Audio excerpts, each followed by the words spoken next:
Good afternoon po. Andito po si Timothy Lakatan, isa pong Pep Squad member. Tapos magtatanong po kami para po sa documentary namin sa Pilipino. So first question po, mahirap ba maging isang Pep Squad member?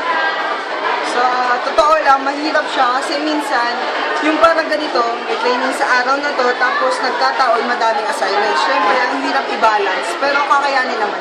Tapos parang ganito siya eh, masakit, pero masarap.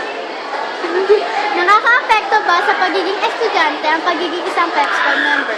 Nakaka-apekto siya, una sa academics. Sabi ko nga kanina, naapektuhan yung academics ko. Minsan hindi na ako nakapag-review, pero kakayanin naman.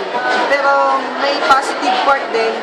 Kasi kung i-compare yung last year sa this year, mas mataas yung grade ko ngayon nung sumali ako sa PEP. Kaya sa last year, hindi ako sumali sa PEP. Tapos huli na po, kunyari po, gusto ko pong sumali sa PEP. Ano po masasabi mo, pwede mo pong masabi sa akin as bilang isang Pep Squad member para po maigayin niyo akong sumali?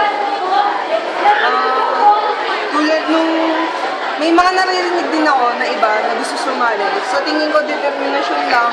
Kung gusto niyo sumali, go lang kayo. Tapos sure kayo na hindi niyo maiiwanan yung academics niyo. Tapos responsible pa din kayo sa pag-aaral. Tsaka puso lang yan. Thank you po, Timothy.